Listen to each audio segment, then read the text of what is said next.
Tu sais ce qui est étrange? Dans chaque salle d'examen, il y a toujours ces personnes. Celles qui semblent presque détendues. Elles arrivent sans stress visible, elles ne parlent pas beaucoup, elles ne relisent pas frénétiquement leurs notes à la dernière minute. Et pourtant, ce sont souvent elles qui réussissent. Pas juste réussir, mais réussir avec une facilité presque dérangeante. Et pendant ce temps-là, autour d'elles, c'est le chaos. Certains tremblent légèrement, d'autres relisent leurs fiches encore et encore, comme si une dernière répétition allait tout sauver. Il y en a même qui regrettent déjà avant même que l'examen commence. Alors la question se pose, pourquoi? Pourquoi certaines personnes semblent traverser les examens comme si ce n'était rien, alors que d'autres, parfois tout aussi intelligentes, s'effondrent sous la pression? La réponse est contre-intuitive. Ce n'est pas une question de quantité de travail, ce n'est même pas uniquement une question de quotient intellectuel. C'est une question de fonctionnement mental. Imagine une scène. Il est 22 heures, la veille d'un examen important. 2 étudiants sont assis chacun dans leur chambre. Le premier est penché sur ses cahiers. Ses yeux bougent rapidement. Il relit, encore et encore. Mais au fond de lui, quelque chose ne va pas. Plus il lit, plus il doute. Il se pose des questions. Et si je tombe sur une question que je ne comprends pas? Et si j'oublie tout demain? Son cerveau n'est plus en train d'apprendre, il est en train de se défendre. Maintenant, regarde le second étudiant. Il est aussi devant ses notes, mais après un moment, il s'arrête. Il ferme son cahier. Et il commence à réfléchir, pas à mémoriser, réfléchir. Il se pose une seule question. Est-ce que je comprends vraiment ce que j'ai appris? Et là, tout change. Parce que les personnes qui réussissent sans effort apparent ne cherchent pas à remplir leur mémoire. Elles cherchent à construire une compréhension. Et cette différence est fondamentale. Dans le premier cas, le cerveau fonctionne en mode stockage. Il accumule des informations, mais sans structure solide. C'est comme empiler des feuilles sans les relier. Au moindre stress, tout peut s'effondrer. Dans le second cas, le cerveau fonctionne en mode connexion. Chaque idée est reliée à une autre, chaque concept a un sens, et surtout, il devient difficile à oublier. C'est exactement ce que les psychologues appellent la compréhension profonde. Et c'est là que le mystère commence à s'éclaircir. Les personnes qui réussissent les examens sans effort apparent ne sont pas forcément celles qui travaillent le plus, mais ce sont celles qui travaillent différemment. Elles ne passent pas leur temps à répéter, elles passent leur temps à structurer. Elles transforment les informations en logique. Et une fois que cette logique est en place, le cerveau n'a plus besoin de forcer. Mais il y a encore quelque chose de plus surprenant. Parce que si c'était juste ça, tout le monde pourrait le faire facilement. Or, ce n'est pas le cas. Pourquoi? Parce que la majorité des gens étudient sous pression. Et la pression change tout. Quand tu es stressé, ton cerveau active un mécanisme de survie. Il ne cherche plus à comprendre, il cherche à éviter l'erreur. Et ce simple changement détruit ta capacité à penser clairement. C'est pour ça que certaines personnes oublient tout pendant un examen. Pas parce qu'elles ne savent pas, mais parce que leur cerveau bloque l'accès aux informations. À l'inverse, les personnes qui réussissent sans effort apparent ont une relation différente avec le stress. Elles ne voient pas l'examen comme une menace, elles le voient comme un test de logique. Et cette perception change tout. Parce que ton cerveau réagit toujours à ce que tu crois. Si tu crois que l'examen est dangereux, ton cerveau va paniquer. Si tu crois que c'est juste un défi, ton cerveau reste calme. Et dans cet état calme, tes capacités réelles apparaissent. Mais attends, il y a encore quelque chose que presque personne ne remarque. Ces personnes ne cherchent pas à être parfaites. Elles acceptent de ne pas tout savoir. Et paradoxalement, c'est ce qui les rend plus performantes. Parce que le perfectionnisme crée une pression énorme. Et cette pression détruit la clarté mentale. Alors que l'acceptation crée de la fluidité. Et la fluidité, c'est exactement ce qui donne cette impression de facilité. Mais en réalité, ce n'est pas facile, c'est maîtrisé. C'est une autre manière de penser. Une manière que la plupart des gens n'apprennent jamais. Et c'est pour ça que ça paraît mystérieux. Mais ce n'est que le début.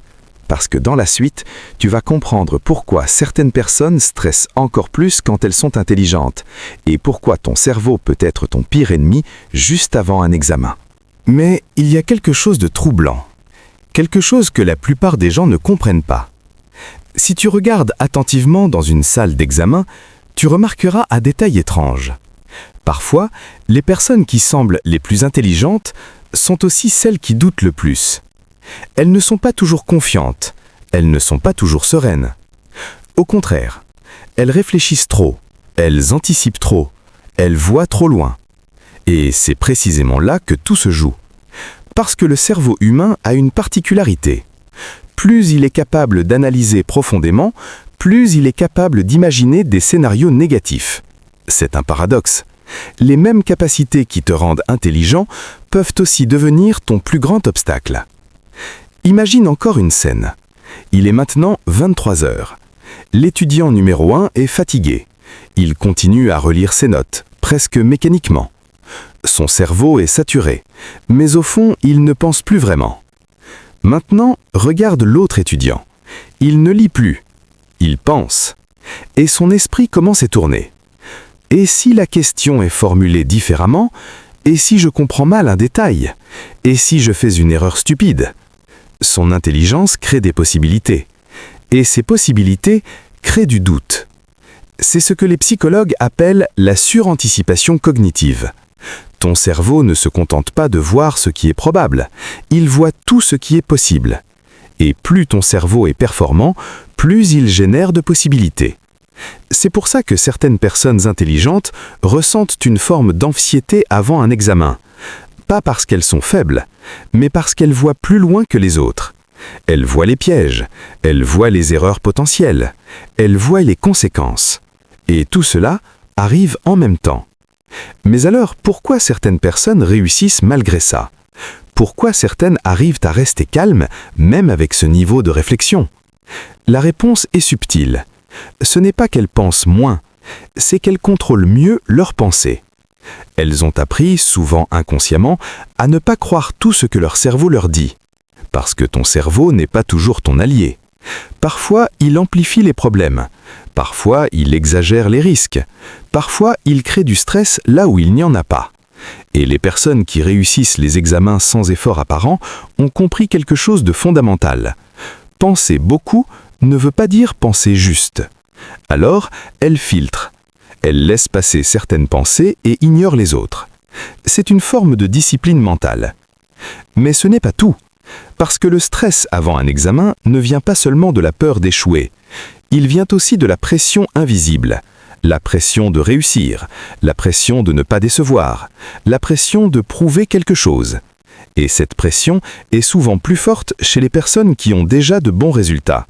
Pourquoi? Parce qu'elles ont une image à maintenir. Elles ne veulent pas tomber, elles ne veulent pas perdre ce statut. Et cette peur crée un poids énorme. À l'inverse, les personnes qui semblent réussir sans effort ont souvent une relation différente avec l'échec.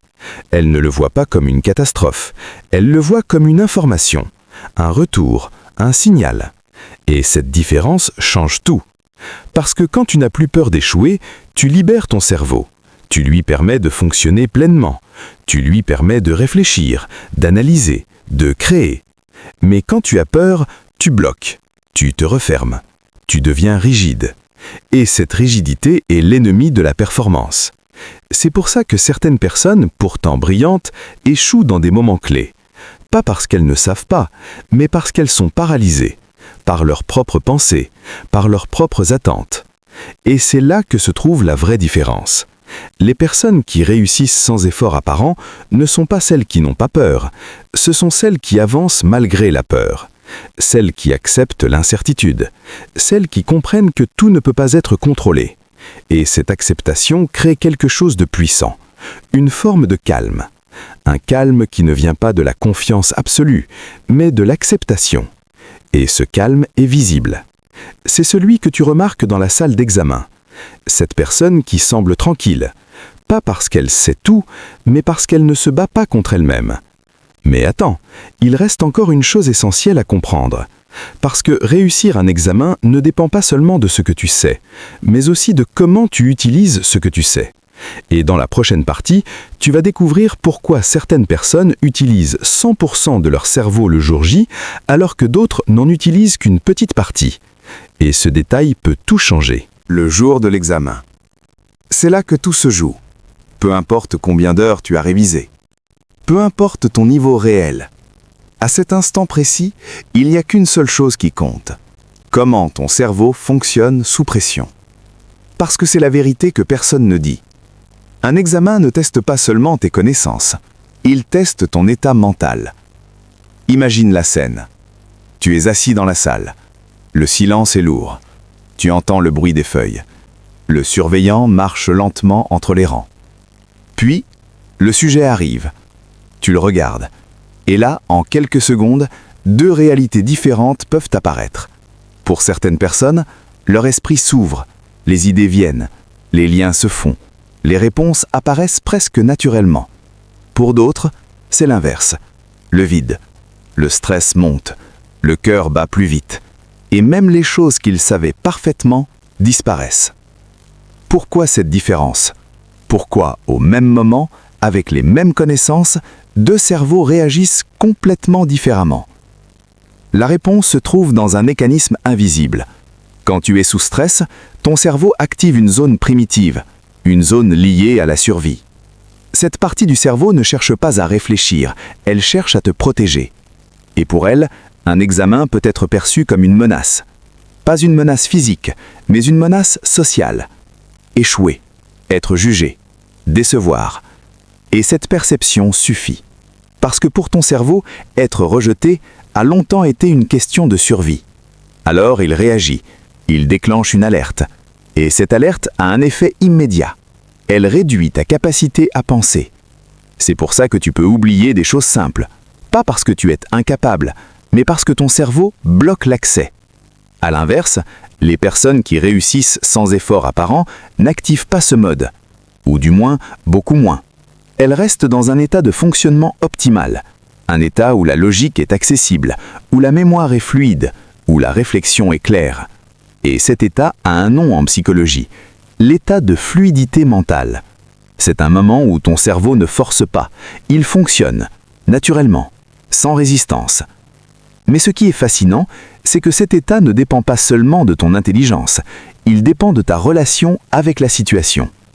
Si tu vois l'examen comme une menace, ton cerveau se ferme. Si tu le vois comme un défi, ton cerveau s'ouvre. C'est aussi simple que ça. Mais en réalité, ce n'est pas facile, parce que cette perception ne se change pas en quelques secondes. Elle se construit, avec le temps, avec l'expérience, avec ta manière de penser. Les personnes qui réussissent sans effort apparent ont souvent développé une confiance particulière. Pas une confiance basée sur la perfection, mais une confiance basée sur leur capacité à s'adapter. Elles ne se disent pas « je dois tout savoir ». Elles se disent « je vais m'en sortir ». Et cette phrase change tout, parce qu'elle enlève la pression, elle donne de l'espace, elle permet au cerveau de respirer. Et quand le cerveau respire, il fonctionne mieux. Mais il y a encore un dernier détail, un détail que très peu de gens comprennent. Les personnes performantes ne cherchent pas à contrôler chaque détail, elles acceptent une part d'incertitude. Elles savent qu'elles ne peuvent pas tout prévoir, et au lieu de lutter contre ça, elles l'utilisent. Elles s'adaptent aux questions. Elles réfléchissent en temps réel, elles construisent des réponses alors que d'autres cherchent à réciter. Et quand la question ne correspond pas exactement à ce qu'ils ont appris, tout s'effondre. Parce que leur cerveau n'est pas en train de réfléchir, il est en train de chercher une réponse mémorisée. Et si elle n'est pas là, il bloque. C'est pour ça que certaines personnes, sans effort apparent, semblent improviser. En réalité, elles ne récitent pas, elles comprennent. Et cette compréhension leur donne une liberté, une capacité à naviguer dans l'incertitude. Et c'est ça, le vrai secret. Ce n'est pas l'effort visible, ce n'est pas le nombre d'heures, c'est la qualité de fonctionnement mental. Alors si tu te reconnais dans ces moments de stress, si ton cerveau bloque parfois, ce n'est pas une fatalité, c'est un signal. Un signal que ton esprit a besoin de changer de stratégie. Pas de travailler plus, mais de penser différemment. Parce que la réussite aux examens n'est pas une question d'intelligence, c'est une question de maîtrise mentale. Et une fois que tu comprends ça, tout change. Les personnes qui réussissent sans effort apparent ne sont pas différentes. Elles ont juste appris à utiliser leur cerveau autrement. Si tu veux comprendre comment fonctionne ton esprit et apprendre à maîtriser ton cerveau dans les moments importants, abonne-toi. Parce que ce que personne ne t'explique sur la psychologie commence ici.